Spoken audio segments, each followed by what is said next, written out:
بسم اللہ الرحمن الرحیم۔ السلام علیکم ورحمۃ اللہ وبرکاتہ۔ ارشاد ربانی ہے، ہر عیب سے پاک ہے وہ ذات جو اپنے بندہ خاص کو رات کے ایک قلیل وقفے میں مسجد حرام سے مسجد اقصی تک لے گیا، جس کے ارد گرد ہم نے برکتیں رکھی ہیں تاکہ ہم اس بندے کو اپنی نشانیاں دکھائیں۔ بے شک وہی سننے والا اور دیکھنے والا ہے۔ سورہ بنی اسرائیل شب معراج اسلام کی تاریخ میں ایک اہم واقعہ ہے اور اس پر ایمان لانا لازمی قرار دیا گیا ہے۔ امام جعفر صادق رضی اللہ عنہ نے فرمایا، جو معراج کے واقعہ پر یقین نہیں رکھتا وہ ہم میں سے نہیں ہے۔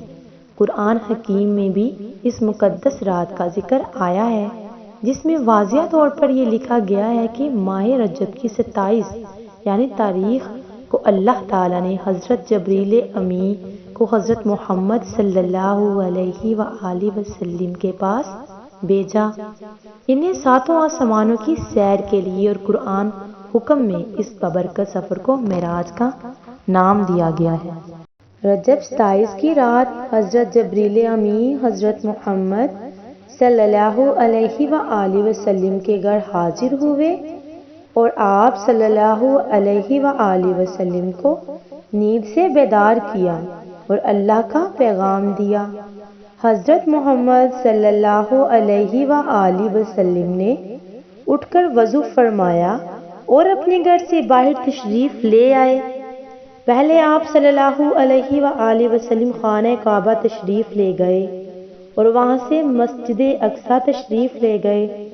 تمام انبیاء کرام معراج کی شب بیت المقدس میں جمع ہوئے تو آپ صلی اللہ علیہ وآلہ وسلم ہی تمام نبیوں کے امام ہوئے اور میدان حشر میں آپ صلی اللہ علیہ وآلہ وسلم ہی اللہ تعالیٰ کے حضور سب کی شفاعت فرمائیں گے انشاءاللہ۔ یہی وہ مقام محمود ہے جو آپ صلی اللہ علیہ وآلہ وسلم کے سوا کسی کو حاصل نہیں اور جس کا قرآن میں اللہ تعالیٰ نے صرف آپ ہی سے وعدہ فرمایا ہے۔ نبی کریم صلی اللہ علیہ وآلہ وسلم نے بیت المقدس میں انبیاء علیہ السلام کو نماز پڑھائی۔ انبیاء کی 7 صفیں تھیں اور 3 مرسلین کی تھی اور فرشتوں نے بھی ان کے ساتھ نماز پڑھی۔ یہ آپ صلی اللہ علیہ وآلہ وسلم کی خصوصیت ہے اور اس میں یہ حکمت تھی کہ ظاہر کیا جائے کہ آپ صلی اللہ علیہ وآلہ وسلم تمام انبیاء کرام کے امام ہیں۔ مسجد اقصی سے آپ صلی اللہ علیہ وآلہ وسلم نے ساتوں آسمانوں کی طرف سفر شروع کیا۔ جب آپ صلی اللہ علیہ وآلہ وسلم سدرۃ المنتہا تک پہنچے تو حضرت جبریل نے عرض کیا کہ میرا اور آپ کا ساتھ یہاں تک کا ہی تھا، اس سے آگے جانے میں جل جاؤں گا۔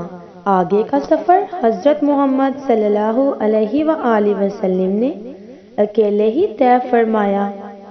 اس مقدس رات میں آپ صلی اللہ علیہ وآلہ وسلم اللہ تعالیٰ سے ہم کلام ہوئے اور آپ صلی اللہ علیہ وآلہ وسلم کو بہت سے مقامات دکھائے گئے اور فرشتوں سے ملاقات فرمائی۔ آپ صلی اللہ علیہ وآلہ وسلم نے سب کو نماز پڑھائی۔ اس رات آپ صلی اللہ علیہ وآلہ وسلم کی جنت اور دوزخ بھی دکھائے گئے۔ آپ صلی اللہ علیہ وآلہ وسلم نے طرح طرح کی سزا میں مبتلا لوگوں کو دیکھا۔ حضرت عبداللہ بن مسعود سے روایت ہے کہ معراج کی شب رسول اللہ صلی اللہ علیہ وآلہ وسلم کو 3 چیزیں عطا کی گئیں، 5 وقت نماز اور ساتھ ہی ان 5 نمازوں کی ادائیگی کے بدلے میں 50 نمازوں کے ثواب کی بشارت سنائی گئی۔ سورۃ البقرہ کی آخری 3 آیات امت میں سے جس نے شرک نہ کیا ہو اس کی بخشش اور مغفرت۔ 27 کی برکت رات میں آپ نے بہت عبادات کی اور سارا دن روزے میں رہے۔ اس دن کی عبادت کو بہت زیادہ درجہ دیا گیا ہے۔ شب معراج پر یقین رکھنا ایمان کا حصہ ہے۔ اب سوال یہ پیدا ہوتا ہے کہ ایک خاص وقت میں اتنی طویل اور عظیم ملاقات کیسے ہو گئی؟ علماء نے یہ نقطہ بیان کیا ہے کہ نبی اکرم صلی اللہ علیہ وآلہ وسلم بمنزلہ روح ہیں اور یہ کائنات جسم ہے، اور جسم سے روح نکل جائے تو جسم مردہ ہو جاتا ہے۔ تو جب نبی کریم صلی اللہ علیہ وآلہ وسلم اس کائنات سے نکل گئے تو یہ کائنات مردہ اور ساکن ہو گئی، اور جب آپ صلی اللہ علیہ وآلہ وسلم اس کائنات میں واپس آئے تو یہ کائنات پھر زندہ اور متحرک ہو گئی۔ آسمانوں، زمینوں، سورج اور سیاروں کی گردش جہاں تک پہنچی تھی وہیں رک گئی، اور جب آپ صلی اللہ علیہ وآلہ وسلم کائنات میں داخل ہوئے وہ گردش میں ہے پھر سے شروع ہو گئی، اور آپ جب واپس گھر تشریف لائے تو آپ کا بستر اسی طرح گرم تھا اور زنجیر بھی ہل رہی تھی، وضو کا پانی بھی جاری تھا۔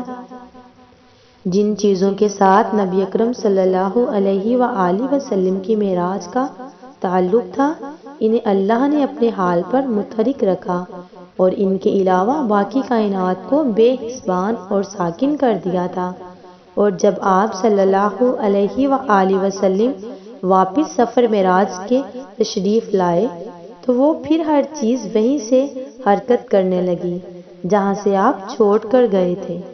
عبداللہ بن مسعود رضی اللہ عنہ کہتے ہیں کہ رسول اللہ صلی اللہ علیہ وآلہ وسلم نے فرمایا، معراج کی رات میری ملاقات ابراہیم خلیل اللہ علیہ السلام سے ہوئی تو انہوں نے فرمایا، اے اللہ تعالیٰ کے حبیب صلی اللہ علیہ وآلہ وسلم، میری امت کو میرے اسلام پہنچائیں اور انہیں میرا ایک پیغام دیں کہ جنت کی مٹی بڑی زرخیز ہے اور جنت کا پانی بہت میٹھا ہے اور صاف میدان ہے، لہٰذا جنت میں زیادہ سے زیادہ باغ لگاؤ، اور جنت میں باغ لگانے کے لیے پڑھو سبحان اللہ والحمد للہ ولا الہ الا اللہ واللہ اکبر۔ ابن مسعود رضی اللہ عنہ بیان کرتے ہیں کہ میں نے رسول اللہ صلی اللہ علیہ وآلہ وسلم کو یہ فرماتے ہوئے سنا، اللہ اس شخص کو سرسبز اور شاداب رکھے جو ہم سے کوئی بات سنے اور پھر اسے ویسے ہی آگے پہنچا دے۔ حضرت بابا فرید الدین گنج شکر رحمۃ اللہ علیہ شب معراج کے بارے میں فرماتے ہیں کہ حدیث پاک میں آتا ہے، حضور نبی کریم صلی اللہ علیہ وآلہ وسلم نے ارشاد فرمایا کہ آج کی شب میں 70,000 ملائکہ یعنی کہ فرشتے نور کی طباق زمینوں زیریں پر نازل ہوتے ہیں اور ہر گھر میں جاتے ہیں، جس گھر میں جو شخص بیدار ہو اور گناہوں سے دور ہو تو اللہ تبارک و تعالی کی طرف سے حکم ہوتا ہے کہ وہ نور کے طباق اس پر نثار کریں۔ یہ بیان کرتے ہوئے حضرت بابا فرید الدین گنج شکر رحمۃ اللہ علیہ کی آنکھوں میں آنسو آ گئے اور فرمایا، افسوس کہ انسان اپنے آپ کو اس نعمت سے محروم رکھتے ہیں اور اللہ تعالیٰ کے کام میں غفلت کرتے ہیں۔ آج شب معراج ہے، دعاؤں میں یاد رکھیں، اللہ آپ کو ڈھیروں سکون، خوشیاں، صحت والی زندگی اور دولت سے نوازے۔ اللہم آمین۔ یا اللہ پاک ہم سب کو بدی سے ہٹا کر نیکی کے رستے پر چلنے کی توفیق عطا فرما، آمین، اللہم آمین۔